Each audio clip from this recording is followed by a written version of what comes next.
Quels sont les 5 signes pour détecter un sorcier? Comment peut-on arriver à détecter quelqu'un qui est dans la sorcellerie? Comment peut-on détecter quelqu'un qui est un sorcier ou bien une sorcière? Comprenez que le but de cette vidéo, ce n'est pas de blesser quelqu'un, ce n'est pas de créer une polémique, mais c'est plutôt d'édifier les enfants de Dieu. À tout à l'heure. Shalom.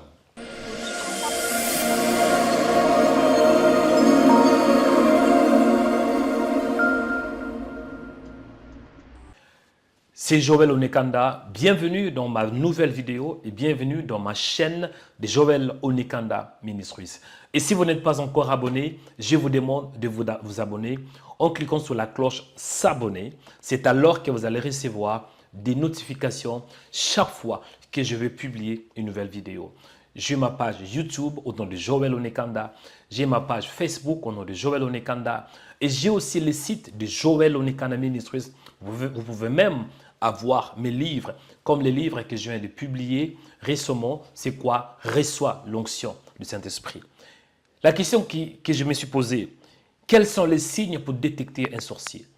Et je viens de dire que le but de cette émission, ce n'est pas de créer une polémique, ce n'est pas de blesser quelqu'un, ce n'est pas de parler contre quelqu'un. Ça n'a rien à voir avec un individu ou bien qui que ce soit, mais c'est plutôt pour édifier le corps de Christ.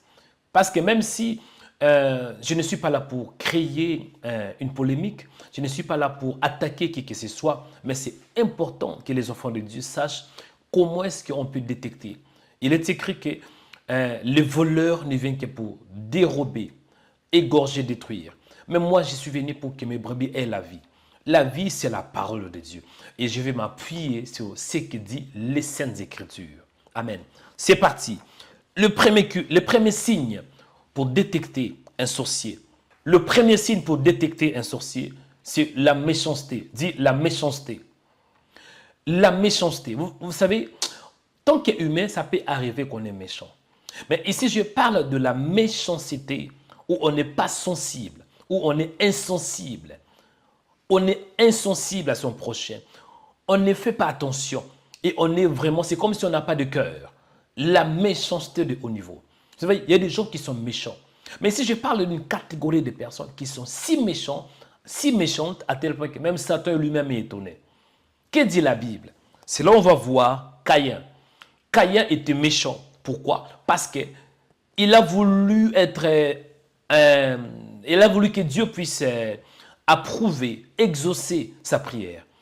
Pourquoi? Parce qu'il faisait la comparaison avec son frère Abel. Que dit la Bible? Dans Genèse 4, 5, il est écrit « L'Éternel porta un regard favorable sur Abel et sur son offrande, mais il ne porta pas un regard favorable sur Caïn et sur son offrande. Caïn fut très irrité et son visage fut abattu. » Et c'est pour cela que Caïn avait tué son frère Abel. La méchanceté. Bien-aimés dans le Seigneur, faites attention aux gens qui sont méchants. Faites attention aux gens qui sont méchants, qui sont prêts à détruire, qui sont prêts à détruire des vies, qui sont prêts à détruire des mariages, qui sont prêts à détruire, bien-aimés dans le Seigneur, les créatures créées à l'image de Dieu. Quelqu'un qui veut détruire quelqu'un, qui veut détruire la vie d'un homme, qui veut détruire la vie d'une femme, faites attention. C'est probable que tu as affaire avec un sorcier. Le deuxième signe qui montre que la personne est un sorcier. Le deuxième signe pour détecter un sorcier, une sorcière, c'est quoi? C'est l'orgueil. Dis l'orgueil. Satan lui-même, il était tellement orgueillé, à tel point que Dieu était obligé de le rejeter. On va voir dans Ésaïe chapitre 14, verset 13. Tu disais en ton cœur, je monterai au ciel, je lèverai mon trône au-dessus de toutes les étoiles de Dieu. Je m'assiérai sur la montagne de l'assemblée, à l'extrémité du septentrion. Un orgueilleux, c'est quelqu'un qui parle que de sa vie. Moi. C'est un homme, c'est une femme qui veut toujours être au centre, qui veut toujours que les gens le voient. C'est comme le diable. Satan est tellement orgueilleux à tel point que Dieu n'a pas pu supporter. Un sorcier, c'est quelqu'un qui est très orgueilleux. Si tu as affaire avec un homme qui est très orgueilleux, une femme qui est très orgueilleuse, faites attention. Ça peut être que c'est un sorcier. Ça peut être que c'est une sorcière. Soyez prudents avec des hommes et des femmes qui sont orgueilleux. Vous allez voir qu'un homme qui est très orgueilleux, souvent, il va vouloir abaisser son frère, abaisser sa sœur, diminuer, humilier, parfois même humilier, pour que lui soit toujours en haut, pour que les gens le voient. Bref, il veut toujours être visible. Il veut toujours être au centre, comme le père du mensonge, le diable lui-même. Satan, il était orgueilleux, il est toujours orgueilleux, il veut toujours être au centre. Si tu vois un homme qui est très orgueilleux, fais attention, c'est possible que tu aies affaire avec un sorcier. Le troisième signe pour détecter un sorcier, le troisième signe pour savoir si celui est un sorcier ou pas, c'est quoi? La calomnie et l'accusation. La calomnie et l'accusation. Quand on parle de la calomnie, on voit une accusation grave, une fausse accusation grave, mais sans argument, sans fondement. Faites attention aux gens qui accusent. Si tu as quelqu'un, lui, il vient pour accuser d'autres. Il vient accuser le frère. Faites attention, parce que Dieu n'est pas un accusateur, mais c'est plutôt Satan qui est lui-même l'accusateur. Satan, diabolo, le diable, il est celui qui accuse. Comme dans Job, chapitre 1, verset 11. Mais étant ta main touche à tout ce qui est à lui, tout ce qui lui appartient, je suis sûr qu'il te maudit en face. On voit Satan, il accuse Job. Satan est un accusateur. Et la plupart de ceux qui ont la sorcellerie accusent aussi. Parce que la sorcellerie est un esprit. Satan est esprit. Il est celui qui accuse. Il est celui qui propage. Il est celui qui calomnie aussi. C'est un calomniateur. Donc, si tu vois un homme, une femme qui est accusée, et surtout calomnier, créer de fausses accusations, faites attention. C'est probable que tu as affaire avec un sorcier. Quatrième point, quatrième élément pour détecter un sorcier, ou bien quatrième signe pour détecter un sorcier, les camouflages, dit les camouflages. Le camouflage, c'est lorsqu'on se cache, c'est lorsqu'on ne veut pas être invisible, c'est lorsqu'on on fait la dissimulation, on vient, mais on ne veut pas être remarqué. Par exemple, dans une église, on a aussi des sorciers qui viennent, mais qui ne veulent pas qu'on le détecte. Et pour qu'ils ne soient pas visibles comme des sorciers, ils vont aussi se comporter comme des chrétiens. Est-ce que je parle à quelqu'un? Ils vont aussi se comporter comme ils ont reçu le Saint-Esprit. Ils vont aussi prier. Ils vont aussi bien s'habiller. Ils vont aussi mettre les foulards. Ils vont aussi s'habiller comme des enfants de Dieu. Il y a le camouflage. Et le camouflage là, bien aimé, faites attention. Parce que les sorciers ne veulent pas qu'ils soient détectés. De la même manière que Satan ne veut pas qu'on le détecte. L'arme la plus efficace que Satan utilise, c'est de se cacher. Il n'aime pas que tu saches qu'il est là. Parce que dès que tu sais que Satan est là, il sait que tu vas peut-être le chasser par la prière. Raison pour laquelle Satan aime se déguise. Il se déguise, comme dit la Bible, en ange de lumière. Et il y a aussi, comme je l'ai dit, même des serviteurs qui sont des sorciers.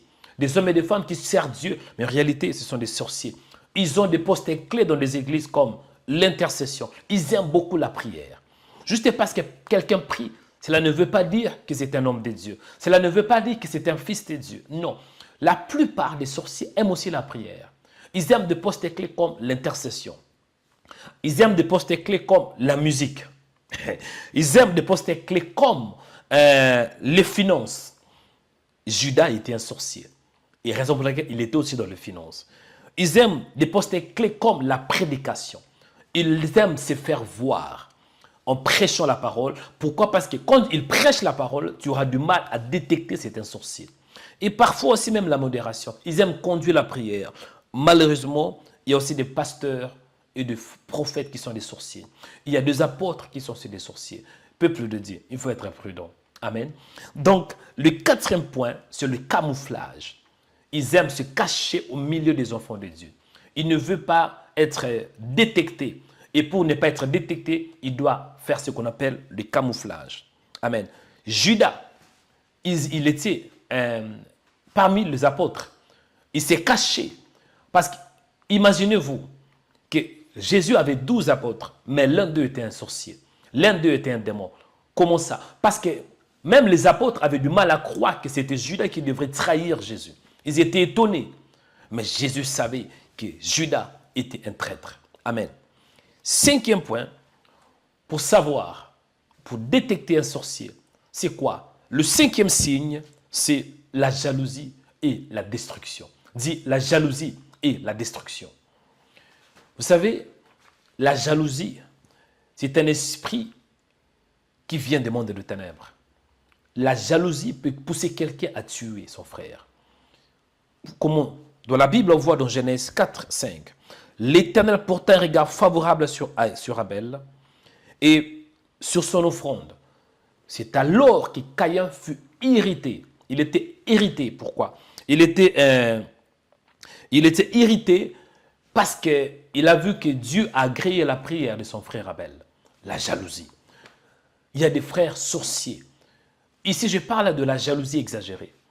Tout le monde, tout enfant de Dieu, tout être humain, je peux aller plus loin pour dire qu'il y a quand même une partie de la jalousie en nous. Hein? Dans la nature adamique, il y a la jalousie. Mais si je te parle un peu de la jalousie exagérée, et cette jalousie qui pousse quelqu'un à détruire, la jalousie et la destruction.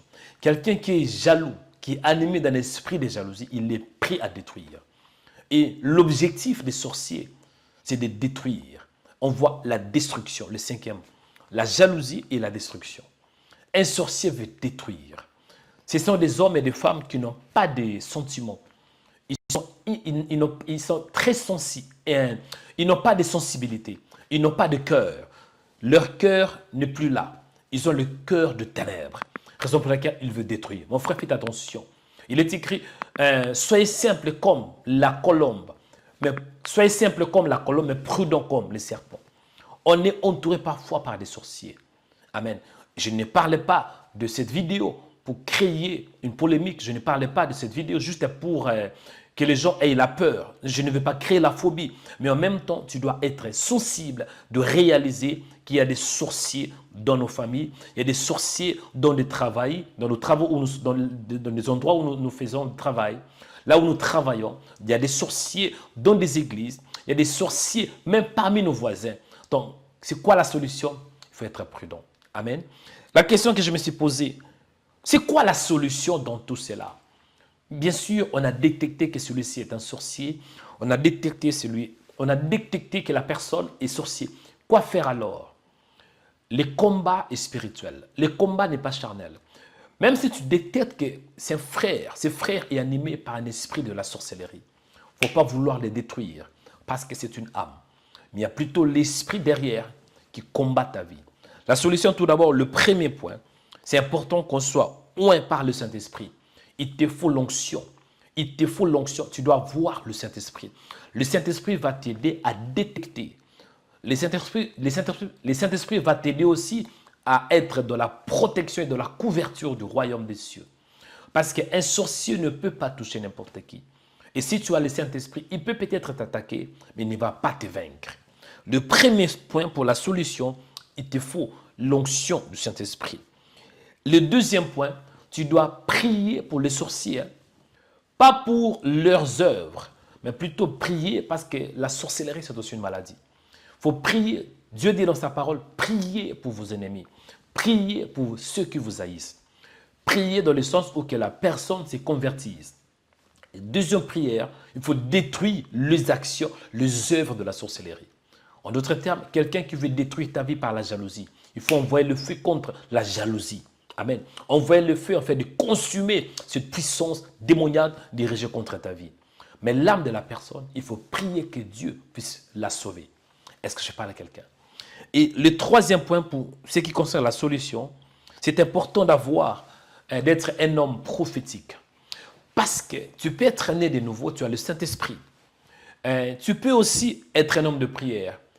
Mais cela ne veut pas dire que tu peux aussi voir. Raison pour laquelle c'est important de demander à Dieu le discernement. Et que tu sois un homme prophétique ou bien une femme prophétique. En d'autres termes, que tes yeux soient ouverts. Que les yeux, pas physiques, mais les yeux de l'esprit. Que les yeux de l'esprit soient ouverts, afin que tu détectes. Pour que tu voies un sorcier, ce n'est pas avec les yeux physiques, mais c'est avec les yeux spirituels. Voici un peu la vidéo que Dieu m'a mis à cœur en ce qui concerne les 5 signes pour détecter un sorcier. Pour résumer, voici les 5 signes pour détecter un sorcier. Le signe numéro 1, c'est la méchanceté. Le signe numéro 2, c'est l'orgueil. Le signe numéro 3, c'est la calomnie et l'accusation. Le signe numéro 4, c'est le camouflage. Le signe numéro 5, c'est la jalousie et la destruction. La solution, c'est de prier pour ceux que tu as détectés qui sont de la sorcellerie, enfin que Dieu puisse sauver leurs âmes. Mais à part la prière, il faut aussi prier pour détruire leurs œuvres dirigées contre ta vie. Détruire la jalousie, détruire les pouvoirs derrière cet homme, détruire cette force maléfique par la puissance du Saint-Esprit. Voici un peu ce que Dieu m'a mis à cœur. Ne manquez pas la prochaine vidéo que je vais bientôt publier. Amen. Et surtout, ne manquez pas de vous abonner. C'est alors que vous allez recevoir la notification quand je vais publier une nouvelle vidéo. Abonne-toi sur ma page de Joel Onekanda Ministries sur YouTube, Joel Onekanda Ministries sur Facebook, Joel Onekanda Ministries sur TikTok et sur Instagram.